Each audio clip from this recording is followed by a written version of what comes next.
was his first time in our studio. All our previous recordings were done in his room. And a lot of devotees showed up, which made it a little more complicated because of all the extra energy. I requested Prabhupada to chant the Hare Krishna mantra because we'd had him doing all these bhajans, but we never really had any recording other than the original happening record from New York in 1966, the Prabhupada leading Hare Krishna. So he accommodated me for about 2 or 3 minutes and then stopped the Kirtan. And then went and did some other Vaishnava bhajan. Krishna Consciousness was the main recorder, and I was his helper. We were back in the room listening to the recording as we were starting to get it set up. And the cartel players there was maybe 4 of them, and they were very enthusiastic. But unfortunately, the cartels were so loud that they were just overwhelming Prabhupada's voice. We can always hear cartels. It's Prabhupada that we wanted to hear, you know. So I came out to tell Prabhupada that we can't have these cartels because we won't be able to hear him. I was so intimidated that I said some things to him, and I can't remember what I said, but I was trying to be as delicate as I could. And finally said, you're the experts, do whatever. We tried to do the recording, and we stopped because the mridanga player couldn't play properly the way Prabhupada liked it. So he was there showing us how to play mridanga. But most people would try to follow Prabhupada rather than keep a steady beat for Prabhupada to follow. So, and then I told him that we had the technology that he could overdub it later, which is what we had normally done, and all the recordings up in his room. Whenever I recorded with him in LA, as soon as the recording would end, he would always go, "And so how long is it?" He would always want to know how long the recording was. There was never a retake. It was always one take. Prabhupada had finished playing, and he stood up, and I went out and spoke to him and said, "Prabhupada, I wanted to play something for you." And he sat back down, and he said, "Go ahead." And I put the lyrics down in front of him. Bhagavad Gita, You're Not That Body, and I think Time for Going Home. From the Change of Heart that we were going to record. This is before we had funding for it. We were just putting them together. So he looked at them, and then we played portions of the songs. And then he just looked at me and said, "So what is this for?" I said, "Well, we want to make an album to distribute, to glorify Krishna and teach the philosophy." And I said, some of the big men say that it's Maya. That's when he said, "Well, just let the cows moo." That's what he told me. He said, "Just do this, it'll be successful." And then shortly after we spoke to this gentleman and got a loan for $5,000 to do the album. And then we lined up different people and did that. I felt that was blessed, everything was happening so easily. And then the gentleman heard the album, and he said, "Don't even worry about paying me back." He said, "This is beautiful." So that was nice. Prabhupada heard it later, and he really liked it, and he said, "This could be played before the deities." So that made me feel good,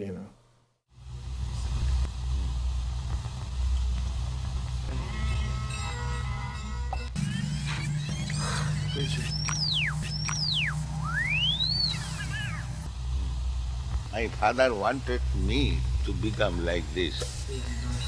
Know everything, what is going on. He never wanted me to be a worldly man, earning money. He never wanted.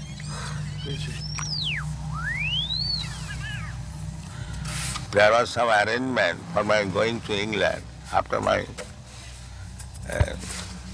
college education to become barrister. My father refused. "No, my son is not going to be a lecturer."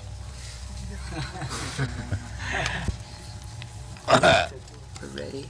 All you do is put on Yes, cartels.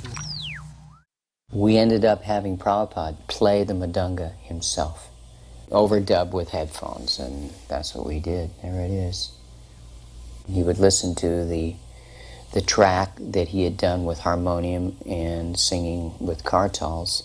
Listening to that on headphones, he would then play the mridanga himself. And many times when I watched him overdub mridanga up in his room, I was always amazed at how beautiful he played and how lucky I was to be in the room. I'd be the only one there watching him play mridanga so expertly. He had a touch, a golden touch. I believe that microphone was the microphone that George Harrison sang My Sweet Lord on. It was donated to Krishna Consciousness, which is impressive to the material world. It's more impressive that Prabhupada sang Hare Krishna into the microphone. And I don't even know who has that microphone now. That should be like in some kind of museum somewhere.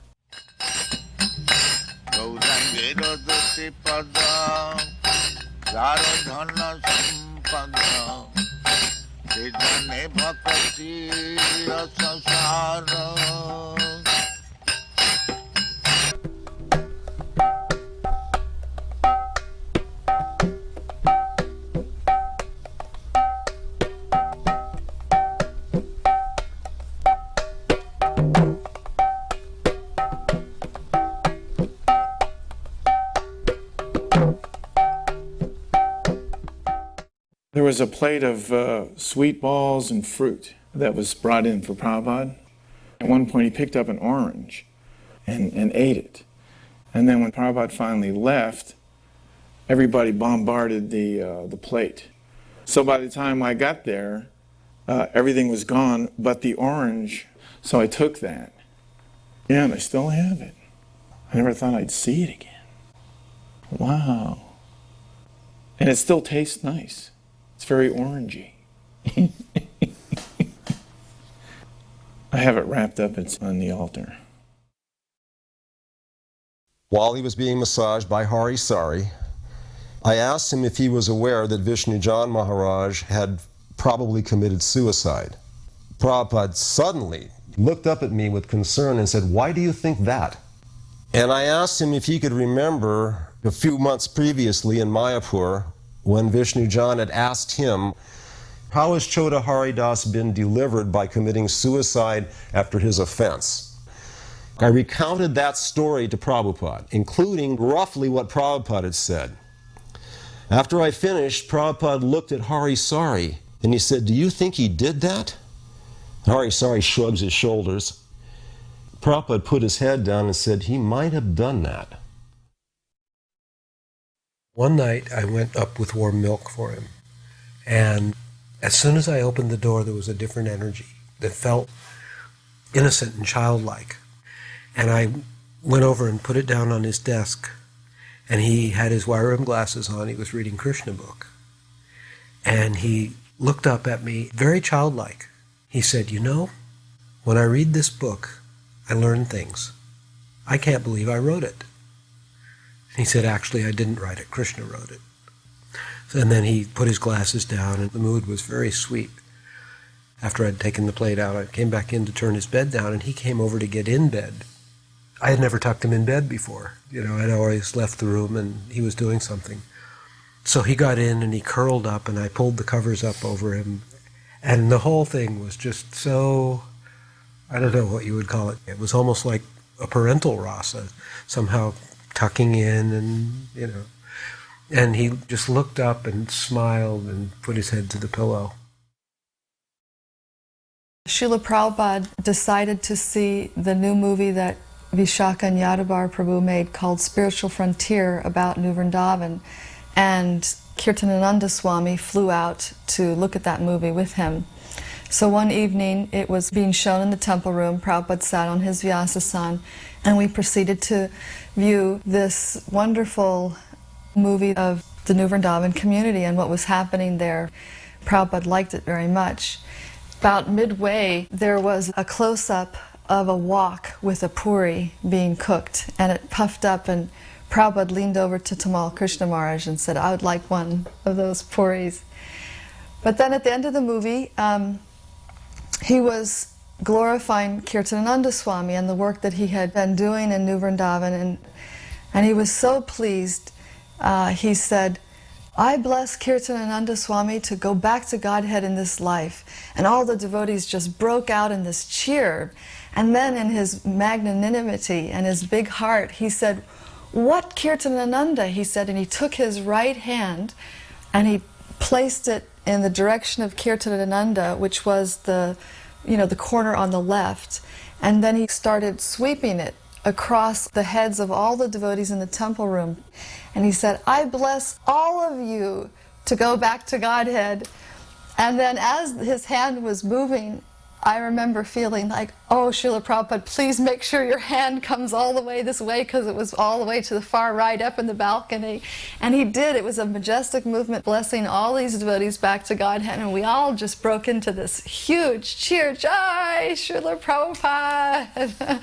And we're assured, definitely go back to Godhead by the mercy of the pure devotee.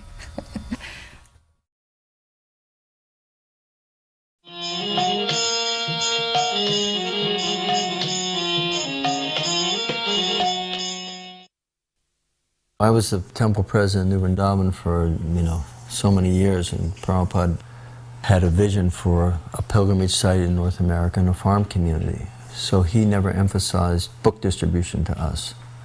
He explained to me that, especially at the end when I was with him in Bombay and in Vrindavan just before he left, that the second half of his movement would be dramatically different than the first half.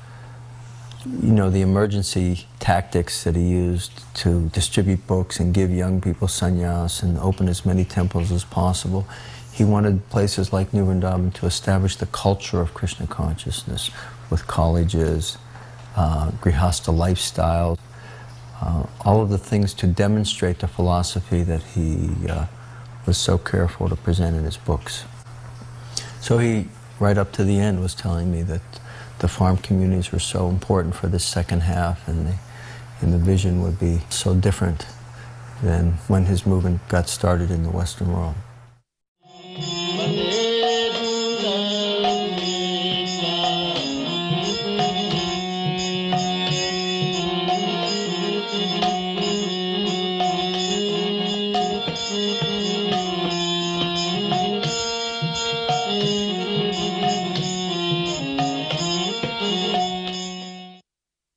The biggest event that happened was on the 10th anniversary of the incorporation of ISKCON. I remember just sitting almost right in front of Srila Prabhupada. He was talking about that we should spread the Krishna consciousness movement and we should make it our most important purpose in our life. And he said, "Take example from my life. It is not pride, but take example from my life. I was a householder without any qualification, but my Guru Maharaj asked me to preach in the Western countries, so I thought, let me try." So when he said, "Let me try," all the devotees cheered, because of course he'd been so successful. It was just a landmark that ISKCON had survived, flourished, and passed that magical 10-year mark, and so now it was officially a success. I was a street vendor back in '76. And an old man gave me a Back to Godhead magazine. So after reading the magazine, I wanted to get more books. So I called the temple, and when I went out there, I met a devotee by the name of Local Guru, and told him that I would like to get some books. And so I bought the whole collection. And so I was invited to come there first part of July when Srila Prabhupada was supposed to visit. So for the last 2 days that he was there, I came. And when I first saw him, he was walking in the temple and they were playing Govinda. That's the first time I ever heard anything like that. And to this day, that's my favorite song. It was the most beautiful sound. And he would go down and pay his obeisance. And to me, I said, that looks so cool. I'd never seen anything like that. So I just wanted to, just wish I could be like that. And he gave a lecture. And he was passing out prasad, so that was my first lecture that I ever heard was from Srila Prabhupada. And when he was handing out cookies, the devotees pushed me up front, and he personally handed me the cookie. So that's my first experience with prasadam. And then Prabhupada was chanting, and the devotees were dancing, and they were jumping like jackrabbits. They're like touching the ceiling. It looked like I'd never seen anything like that.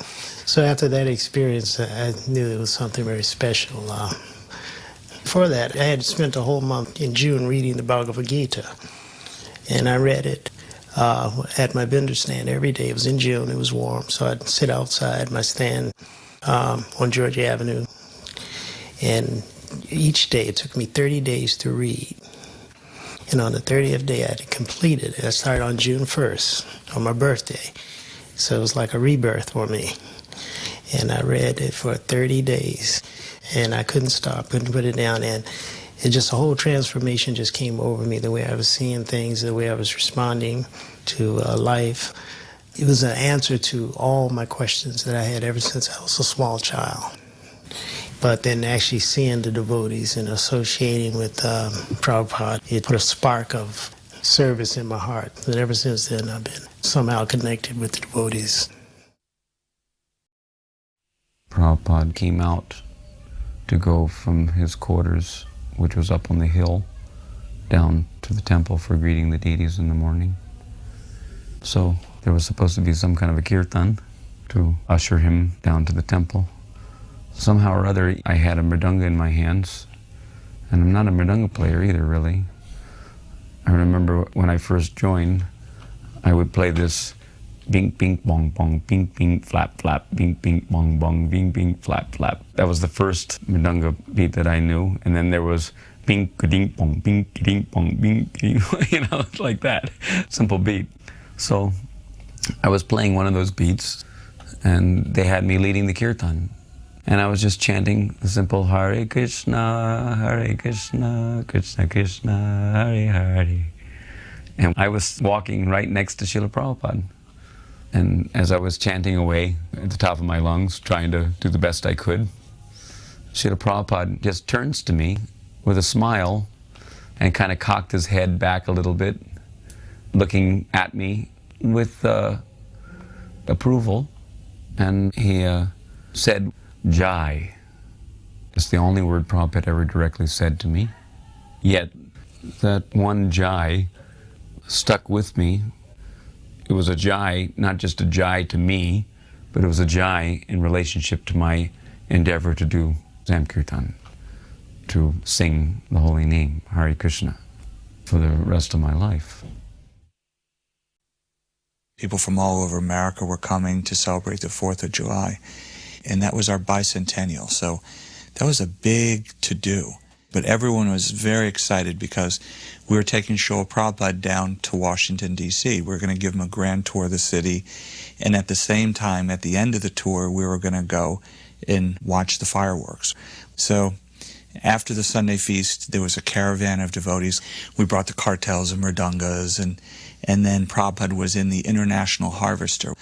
As we were entering through the George Washington Parkway, because there were so many people coming into town, it was becoming gridlock, and people were literally just abandoning their cars and walking into the city. So Srila Prabhupada instructed us to have a kirtan. So we opened the side of the van and we started this wonderful kirtan.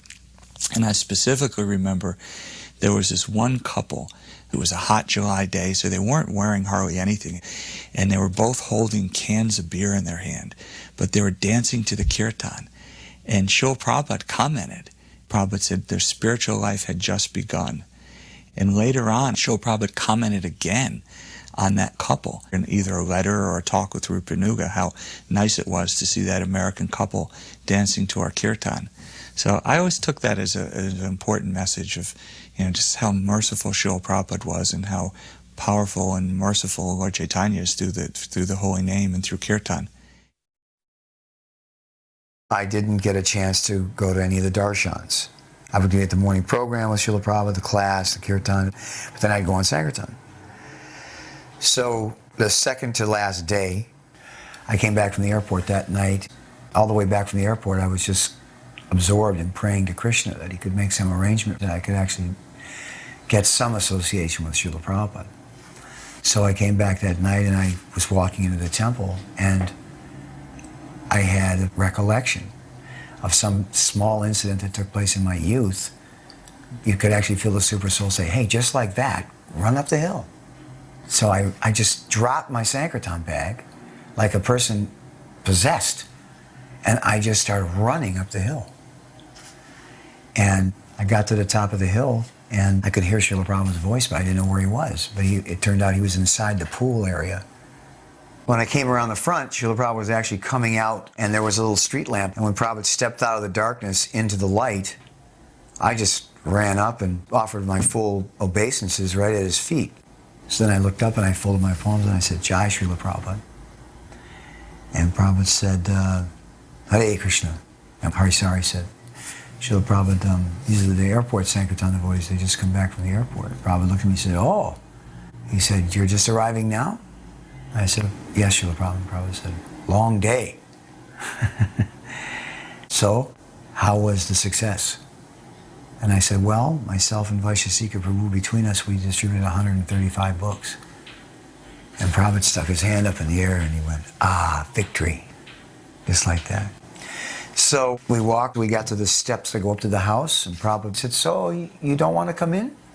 And I said, oh, yes, Srila Prabhupada. And I stepped out of my shoes immediately, you know. I just followed behind him. And he sat down on a sofa, and I sat down right on the floor right in front of him. And he looked at me and he said, so, tell me about the book distribution. So I started telling him different things.